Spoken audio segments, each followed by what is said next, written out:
Today on CityCast Pittsburgh, a Carnegie space, one of the museums, is back in the news for breaking its own rules about hosting political events.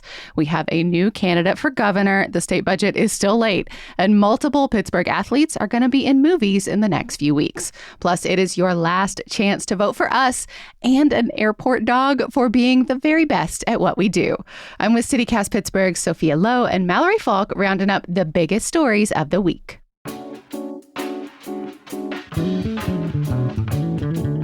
It's Friday, August 22nd. I'm Megan Harris, and here's what Pittsburgh's talking about.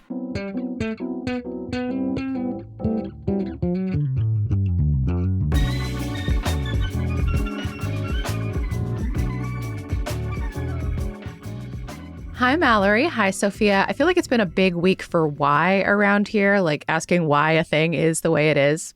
Right. Like on Monday, we did an episode about why the city is pursuing a police training facility where the old VA used to be and why people are upset about it. And some people are calling it Cop City.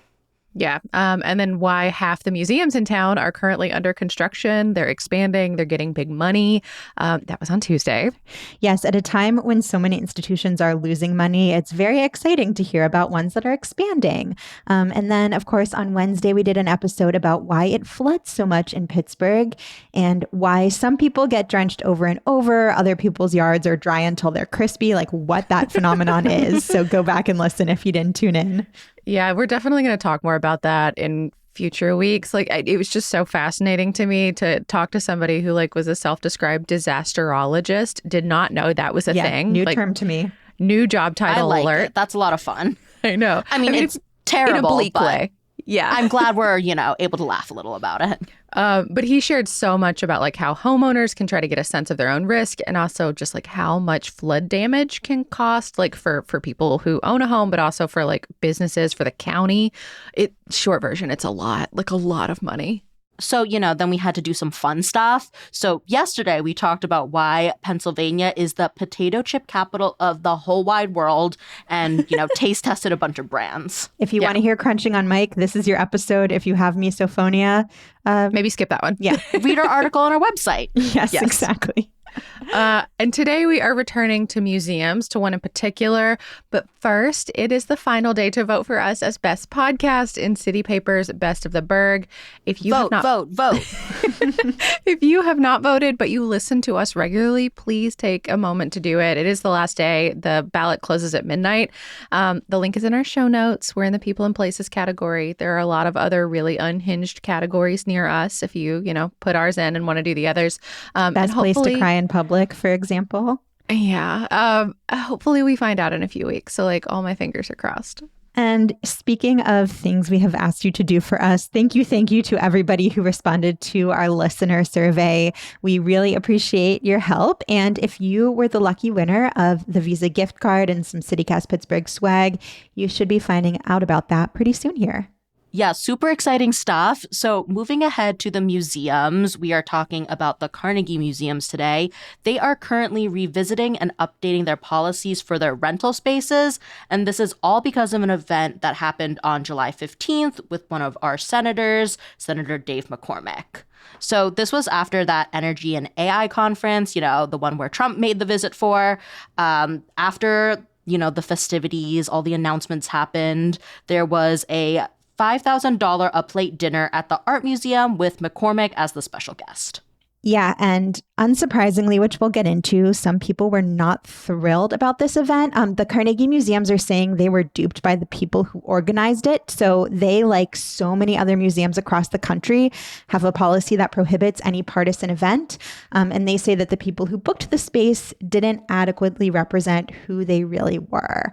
If you go to their plan and event page on the museum's website, at the bottom it says, Carnegie Museums does not accept bookings for partisan political events or fundraisers, including voter education, registration, and get out the vote drives led by partisan groups. Which, that feels pretty straightforward. If they won't even do a nonpartisan get out the vote, then, yeah, I can see why, a $5,000 a plate dinner for McCormick would be, maybe a thing you should have thought twice about. Right, because a lot of partisan groups who are doing, get out the vote drives just want anyone to sign up, plug in, get registered. Yeah, be politically active. Just know who the candidates are. That alone is a bar to set, Totally. But just a little bit more info about this event with McCormick. So an article from the Trib has a copy of the event invite. It says it's a dinner and fireside with special guests and feature speakers, Senator Dave McCormick and his wife. And the invite lists the sponsor as PA Rising, which first I want to establish is different than Pennsylvania Rising. I was so confused by these names at first. Pennsylvania Rising is a PAC that McCormick did found, but these two PACs do have ties to each other. Note that I do not know exactly what these ties are because none of the articles I read elaborate on how exactly they're connected. And when I was Googling around, it did not give me an easy answer. I think maybe Google got tricked by these names. Who knows? Sophia, the other thing I thought was interesting too is that you said when you Google PA Rising, it's pretty clear who and what they do. It is, yeah. It isn't that hard to find out. McCormick founded Pennsylvania Rising to help more Republicans get elected to office. PA Rising is a nonprofit PAC, and on the flyer for the event, they describe themselves as a group that advocates for growth in energy, manufacturing, and small business. And the Trib reported that the treasurer and governor, weird title, of PA Rising. Yeah, the Trib put governor in quotes, I saw. is president of a company that helps political campaigns understand reporting requirements and regulations. And its clients include big profile Republicans in Congress and also state treasurer Stacy Garrity. She's a Republican. And she also just announced she's running for governor against Josh Shapiro. More on that in a bit. Yeah. And, so like I said, unsurprisingly, a lot of people were not happy with the museum for allowing this event. A bunch of museum employees sent a letter to the Board of Trustees saying the event violated museum guidelines.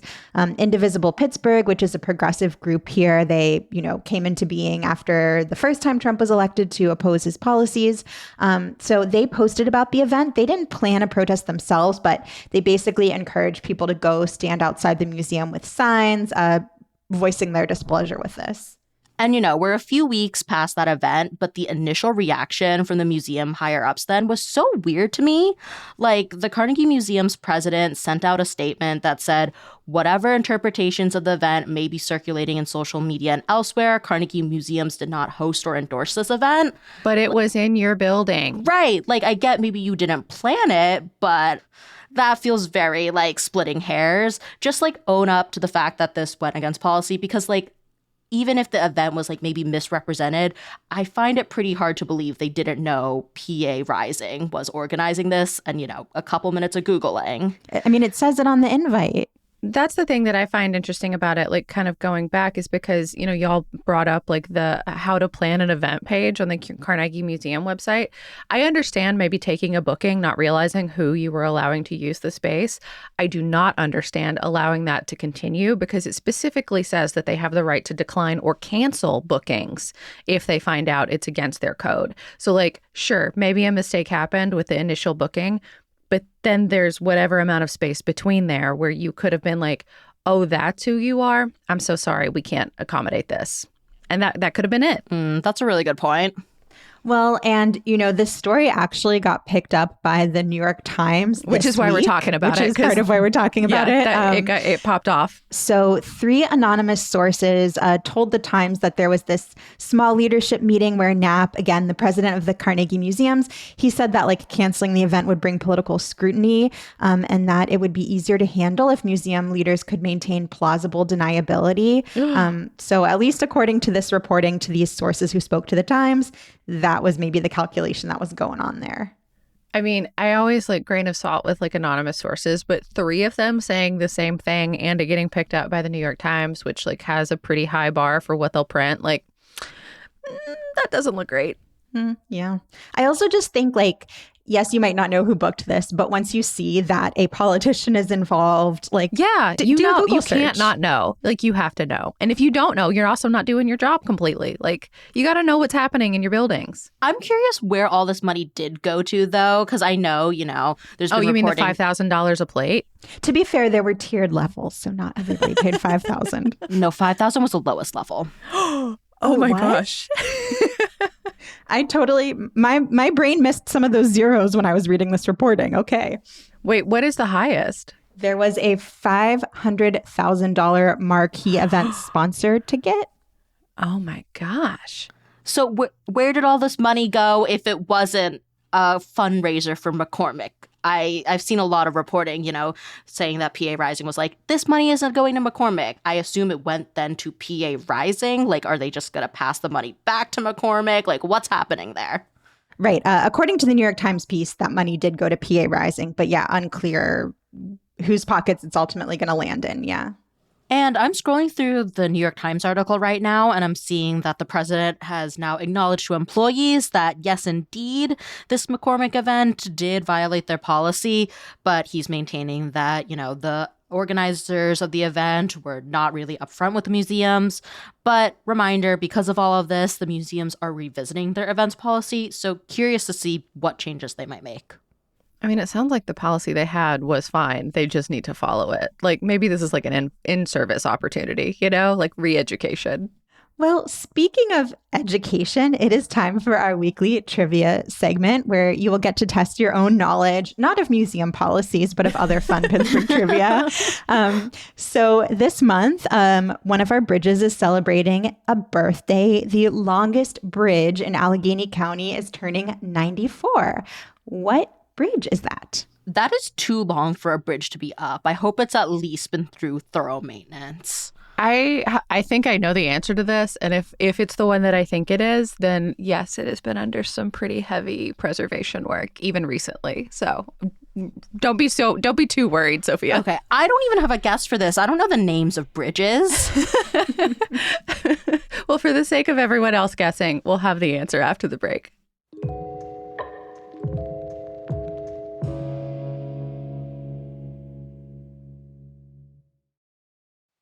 Today's show is sponsored in part by Family House. Get ready, Pittsburgh, because their 42nd annual Family House Polo Match is coming our way on Saturday, September 6th at Heartwood Acres.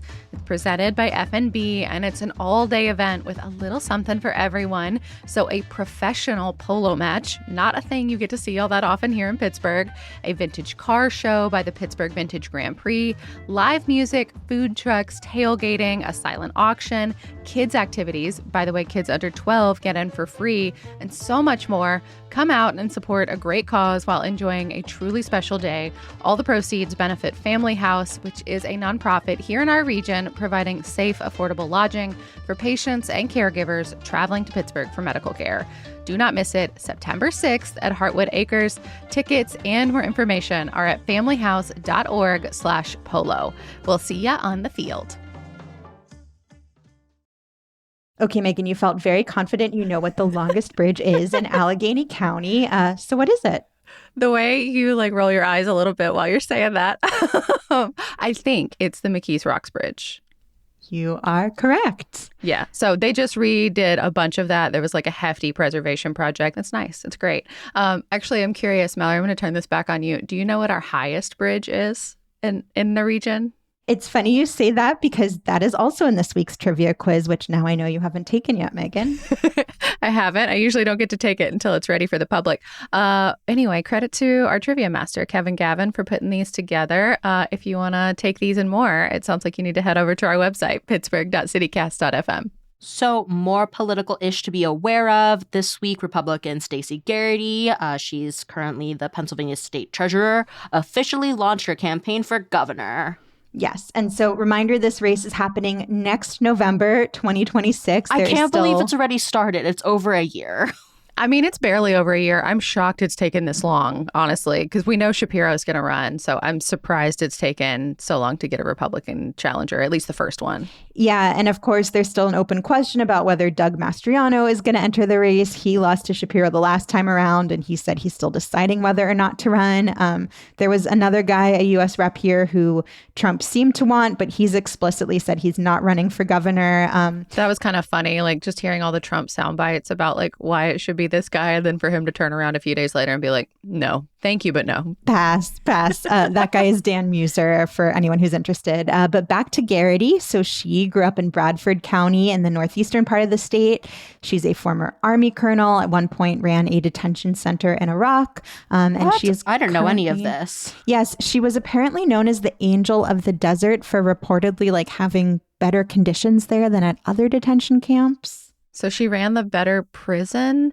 I mean, not that when you're in the Army, you really get much choice about what your job is, but still, like, what? Yeah, I don't know. This name, Angel of the Desert, it's from an NPR story from 2004 that's kind of coming up over and over again in the coverage I've seen. I get it, announcing her run. That was also a very different media moment as it relates to how we talked about that part of the world, too. Yes. So, take what you will from that. But she is now in her second term as state treasurer. And when she won re-election last year, she actually broke the record for the most votes a Pennsylvania candidate has ever received in a statewide race.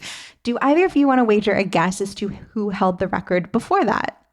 Ooh, I don't know my deep Pennsylvania history, but I'm going to guess a Casey just because they've been around for so long. I'm going to guess Shapiro as Attorney General. Megan, you are 2 for 2 today. Whoa! Well, okay, sorry. You are 1.5 for two because it was Shapiro, but it was when he won for governor. Okay. When he beat out Mastriano. I just, genuinely, Valerie, there was like something in your face that told me this was recent history, not ancient. So recent, relevant to this very conversation. So now they're going head to head, I guess. Or maybe if she's got to win the nomination. Win the primary first. So, and like we said, TBD if she's going to have any opponents.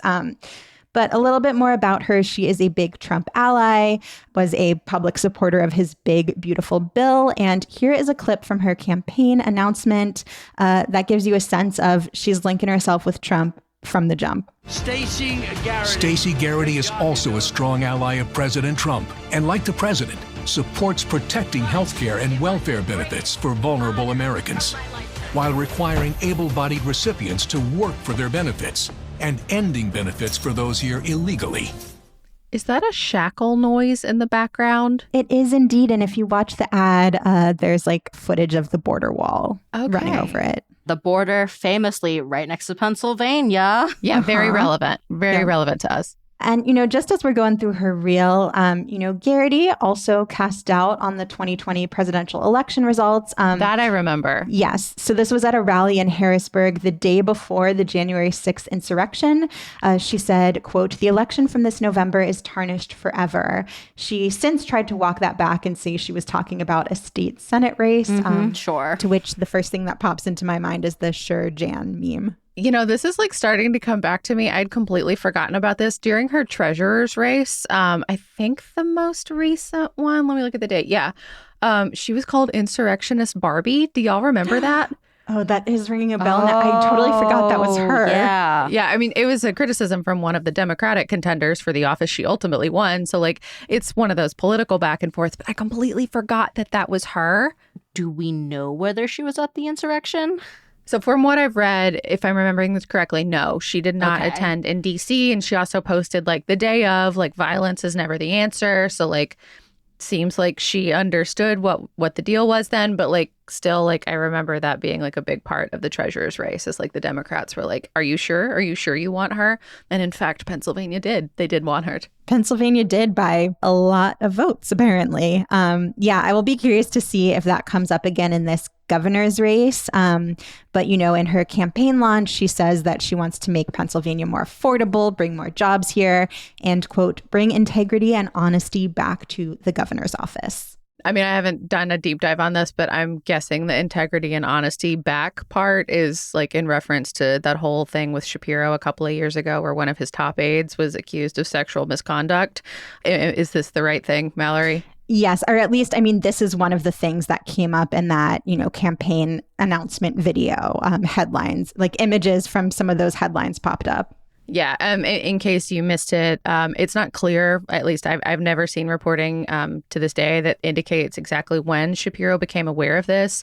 But the guy was eventually dismissed, and the taxpayer money helped contribute to the payout to the victim. Yeah, so that definitely seems like a line of attack she's going to use against Shapiro during this campaign. For a taste of more of what her messaging is going to look like, here is another clip from that campaign announcement video. While Josh Shapiro has been spending his time running for president and fundraising in California and other liberal states, raising money from far-left megadonors like Bloomberg and Soros, critical problems in Pennsylvania have been ignored. Shapiro has even failed to get the state budget done on time, which may lead to our schools not receiving the funding they need. That's unconscionable. Calling Bloomberg far left is wild. Also, like, I know that accusations of things being anti-Semitic are being applied to a lot of things these days that, in my view as a Jew, are not. But the whole like Soros, Bloomberg, conspiracy theory. Yeah, that's a good point. Don't love it. Well, and also the whole, like, has even failed to, like, complete a budget, like almost all of our governors. Like, this is a legislative problem, mostly. Like, it's a time-honored Pennsylvania tradition to have the budget come in late. Everyone in Harrisburg, like, they just don't have the incentive, which we've talked about on the show quite a bit. We'll link that episode in the show notes if you're curious. But, like, there are pretty obvious reasons why we can never finish this stuff on time. And she might fail, too, if she were to win the governor's office. Shapiro, for his part, when he was asked about all this, like her possible candidacy last week, he said that he would leave Republicans to their quote unquote intramural fight and focus on creating jobs, funding schools, getting more cops on the beat, and bringing lawmakers together to get stuff done. His very favorite line answer. ever. Yeah. Yes. But the budget is once again late. It was due on June 30th. Pennsylvania's record, at least in recent history, is having the budget come 9 months late. So that was back in 2015, 2016 under Governor Tom Wolf. So haven't broken any records yet this year in terms of the budget. Yeah. And I mean, hopefully this year we don't break the record. There are several sticking points that are holding up the budget, but one of the big ones is funding for public transit. We've talked about this a bunch on the show before. Both PRT in Pittsburgh and SEPTA in Philly have been sounding the alarm, saying they're going to have to make really devastating cuts if they don't get more funding from the state. Plus, there are, 50-ish other smaller transit agencies across the state that are also going to be in trouble. I'm guessing most, if not all of them, have passed budgets now, assuming that no help is coming. PRT certainly did. These budgets, they can be amended, but the agencies legally are not allowed to wait to pass a budget like the lawmakers can. So, at the state legislature, they can blow past the deadline. These other agencies cannot. SEPTA says it is starting service cuts this Sunday. So at least on the other side of the state, people are going to start feeling the effects of this. Whoa, I did not realize that SEPTA is cutting service so soon. I've seen stuff about how Amtrak might have to cut some lines because of SEPTA losing funding, though. Yeah, and I think it's like big ones, too, like the Harrisburg to Philly to New York, which I've never lived on that side of the state, but it seems to me that might be really important for people commuting in and out of the Big Apple. Yes, 100%. I was actually recently in Philly, and I'm a little surprised they didn't start the service cuts already because some friends and I were waiting for a bus, and it drove straight past us. We were all very upset and infuriated. None of our kids got to go to the Please Touch Museum. So it is, if that's the way the bus is already working, my heart is with Philadelphians who are just trying to get where they need to go. That's so different. I was also in Philly earlier this summer, and I thought SEPTA was doing great compared to PRT. But I guess there's a bunch of bus lines. To be fair, we were standing like 2 feet from the bus stop so we could be in the shade. And so I guess maybe the driver did not think we were trying to use public transit, but it was a little infuriating. I don't know what's worse, a ghost bus that never shows up or a bus that just passes you on by. Bus that passes you on by, I think. That I kind of expect a ghost bus to happen sometimes. When a bus passes me, I'm infuriated. Well, last we talked to PRT here in Pittsburgh, they said that service cuts are probably going to hang out until February. That was their plan anyway. And of course, they can amend their budget if, funding does come in. But if it doesn't, then we're looking at about a third of all of our service going away. And there's different parameters for how that's going to happen. And they've looked at a lot of different scenarios. But either way, it's bad news going into 2026. And if you want to hear from a PRT representative, like about how we got here, what could get cut, we'll drop a link to that episode in our show notes if you want to catch up. We have been covering this a lot.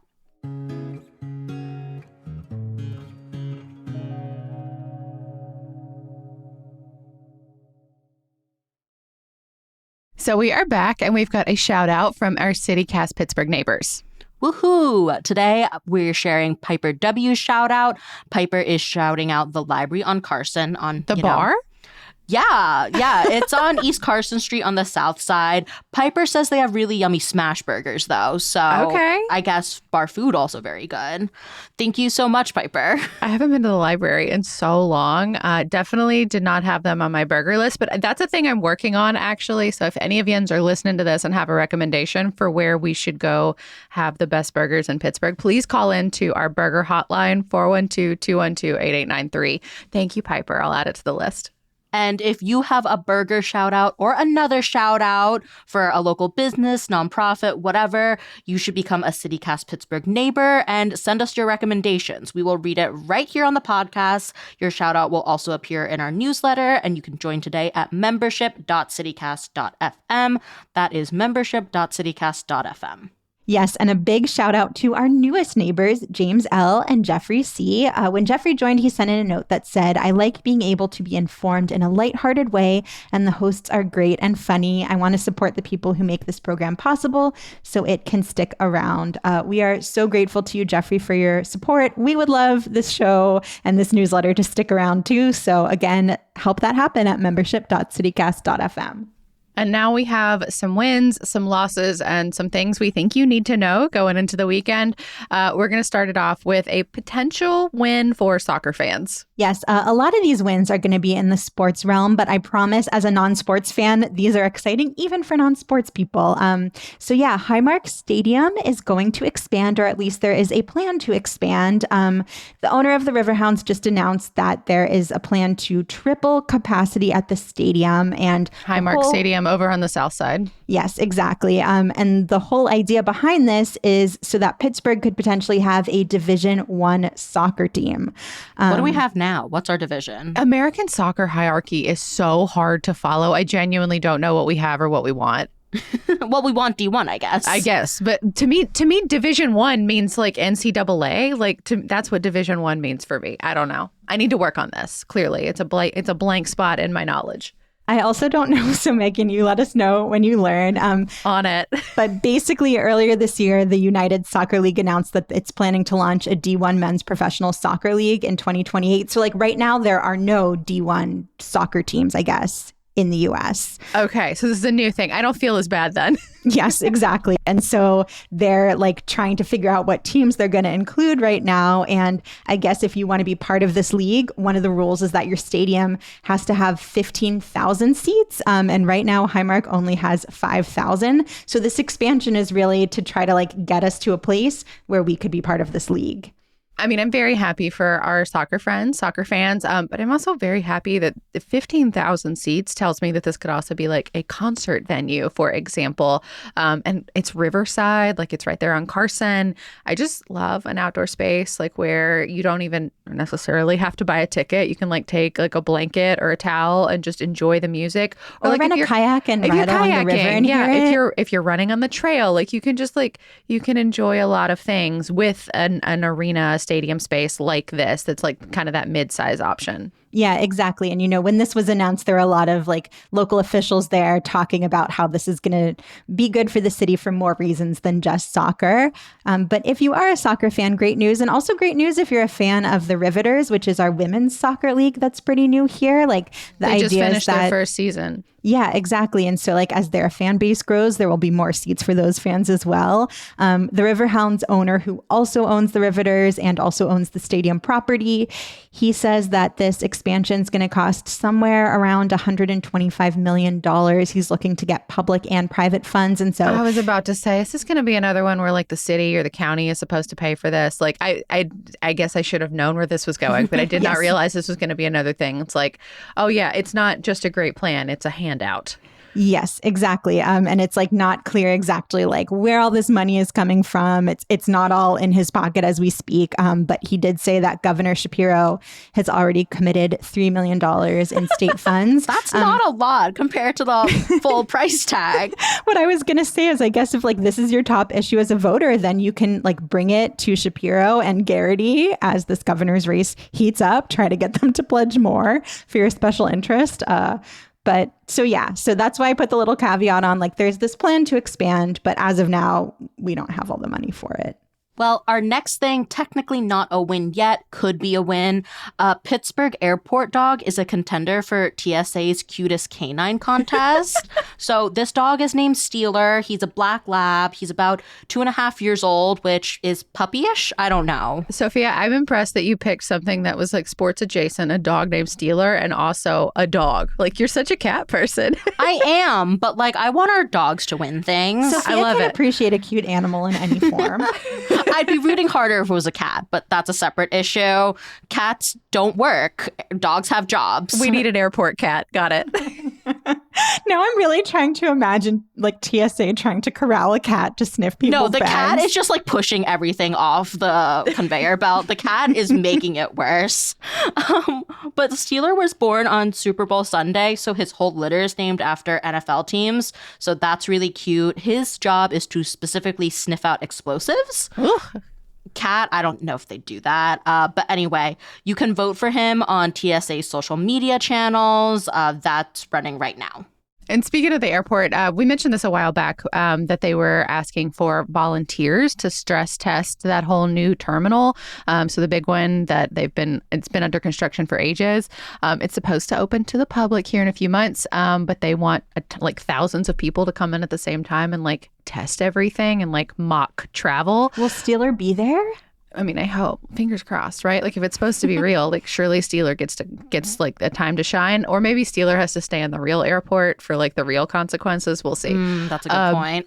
But anyway, an update. If you applied to be part of that stress test and they have accepted you, you probably have heard that by now. So just a heads up, if you have not gotten an official yes, you might be on their wait list, because as I understand it, they aren't telling people explicitly no yet until they get enough RSVPs from all the people in their first wave where they said yes.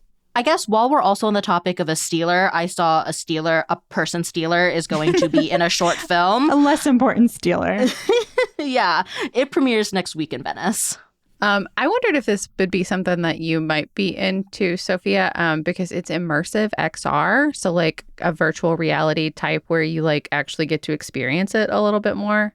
VR sets make me dizzy. Okay, well, this is XR. I don't know. I don't know how that fully know the works. difference. But if that is a thing that If you I like, get to play in the movie, that'd be super fun. I want that. I would love true, I that. forget. You're more the video game type. Anyway, it's DK Metcalf. He's one of our wide receivers. He's 27. And according to Deadline, the plot of this movie, Asteroid, follows a group of strangers who travel to a nearby asteroid for the chance to find lifetime wealth. And would it be so much fun if I got to like interact and dig in a little crater for gold or something? But apparently this whole film festival, though, is like literally like that kind of thing, like virtual reality type thing. So like every movie is like that. Yes. I actually didn't realize this, but in looking at it, DK has his own IMDb page. So he's been in other stuff before, including a spot in Bel Air, that Fresh Prince reboot on network TV. I just thought that was funny. I didn't realize they made a reboot of that. Huh. Oh, it's so dark. You should look it up. Also in film news, there is a new Roberto Clemente documentary coming out. So that's in September. It's produced by his sons and LeBron James, among a bunch of others. I know y'all are not sports people, but I actually really think that this is like an important piece of Pittsburgh canon, like history of our city, that you should check out. Yeah, when I say I'm not a sports person, I mean like I'm not tuning into the Steelers games. The like important sports history that happened here and the important figures I'm all about learning about. The preview of this doc looks really good. It's like a mix of old interviews and footage and like modern people too, just like talking about it, what it was, but also animation. Like in the preview, it shows like the scene where like Roberto Clemente met his wife, or maybe vice versa, because it's like her first like glimpse of him. It just looks really cute. And also like just the people in it, it has tons and tons of sports guys, but also like Michael Keaton curses within seconds. Like, it's just kind of fun. Noted Pittsburgher Michael Keaton. Yes. Another born and bred. Also, Clemente, just in case you're not familiar, he was like one of the best players the Pirates ever had. He played here for 18 years, from Puerto Rico. Also, just like a huge humanitarian.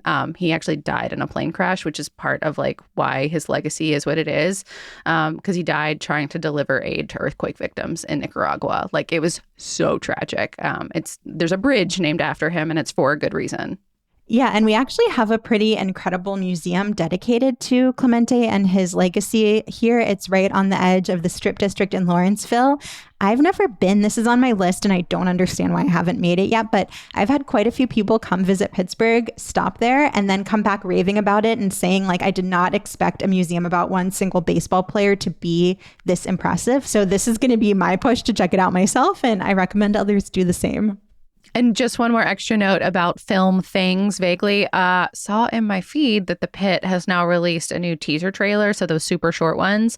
I did not see anything for what it's worth that gives any details as to the plot. And last we heard, they were still filming. Season 2 is supposed to come out in January. But anyway, you can get like a glimpse of Dr. Robbie with like the beard. Did he have a beard in season 1? I have no memory of this. I believe, because that contributed to him looking like a little worse for the wear, but simultaneously extremely attractive. Yeah, I think my brain just is still used to like Noah Wyle circa like 1998, and I haven't adapted yet. Anyway, everybody's back, and there's a Penguins hat actually, and one of the characters is wearing too. Oh, I missed that one. Well, another sports fact. Sticking with sports, but also bringing in food, PNC Park ranks really high. Yes, in Yelp's stadium eats. So Yelp released the ranking of the top 50 stadiums for food. So first place was Oracle Park in San Francisco, but then PNC Park's review called out a new menu item, the Polish Cannonballs. That is deep fried egg noodles, kielbasa, bacon, cabbage, and cheddar cheese, like fried into one ball. That sounds vile. I can't. I mean, I'm not surprised we serve that, but no, thank you. The problem is also like these should really be served like during a Steelers game when it's cold out. Like this is just so much when it's 90 degrees at that stadium. Yeah, same. Yeah, I'm surprised that was an item that was called out, but it's like new this year. So I guess they had to pick something new and shiny. But, you know, the review also mentioned like we have classics like Permani Bros, and that plus a beer is like very classic. You've got the really beautiful view. Also, wait, so where did we rank? So PNC Park ranked second. Oh, okay. And then Acrisure and PPG Paints are also on the list. Respectively, they are 27 and 44. I have never eaten at PPG Paints. I could not tell you a single thing about their food. I mean, it's the same as everybody else a little bit. And they have the self-pay options now, too, that PNC Park does. I don't know. All kind of feels sort of same to me. Well, I guess I haven't been to a Pens game. I've been to PPG for concerts. So if I ever go to a Pens game, I will probably be eating. So I'll keep everyone updated if 44 is an appropriate ranking. Well, that means you need to go to like 43 other stadiums so you can compare them all. No, I wouldn't do that to you. There are at least more options during Penn's game, Sophia. Actually, that leads us to our last one. So a tentative win, depending on, I guess, how it shakes out. It came out a few weeks ago after months and months of whispers that Mario Lemieux wants to buy the Penguins, like the team. So he and billionaire Ron Burkle were the owners for our last 2 Stanley Cup wins. Mario was a player for the Penguins, like one of the most beloved like characters of the whole like Penn situation. And that was back when like every game was a sellout and the arena was new and it felt like really hopeful. Anyway, they sold out 4 years ago to Fenway Sports Group out of Boston. But they never made an official offer as far as anybody knows. And it's not clear that they even have enough money to do this. But meanwhile, a new group has publicly entered the chat this week. So they're at the Hoffman family. I had not heard of these folks. They seem to own a lot of things. But my favorite sportsy thing on the list, at least, is a minor league hockey team named the Florida Everblades. I'm obsessed with that. Okay, if that's the kind of energy that they can bring to our town, I don't know. I'd still prefer Lemieux, but they get some props for that. I don't know. I kind of love it. I guess they're doing really well too, the Everblades. Since he took over. I don't think there's like a deadline for this, at least not that we know of. But anyway, just something to look out for. More could be coming. Do we know why this is happening now? Because I've just skimmed the reporting. I haven't done a deep dive, but it seems like it's not like Fenway Sports Group has put out this call for bids saying we want to get rid of this team. They're not doing so great. Please come take them. I mean, they actually kind of did. Not the we're not doing so great part, but they said they wanted minority owners to come on board. So they put that notice out a while ago. But then there was scuttlebutt that they might be willing to just sell completely, because right now a hockey team is if they sold right now, they would make so much money off what they paid 4 years ago.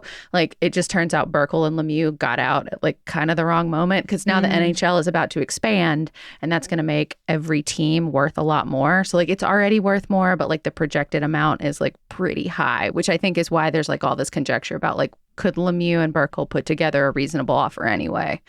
Also, yes, we're not great. So I think there's just that frustration that hockey seems like they change stuff so fast, players and coaches and stuff like that. So maybe new ownership would make a difference. Who knows? As long as Milkshake Factory is still giving out discounted milkshakes when Brian Rust scores, then I'm on board with whatever happens with the Pens. Or if Russ goes away, they choose somebody else. Just keep giving me those milkshakes. That is all for today here on CityCast Pittsburgh. Our music is by Benji, All the Kimonos, and Alexandra Woodward, with additional music from epidemicsound.com. Mallory Falk is our executive producer. Sophia Lowe produces the show. Francesca DeBecco and Natalia Aldana wrote our newsletter this week. And I am your host, Megan Harris. We will be back on Monday with more news from around the city. Have a great weekend, y'all.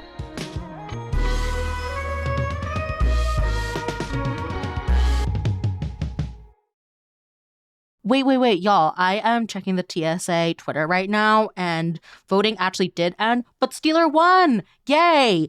I'm going to go check Instagram and Facebook now and see if we swept all the platforms.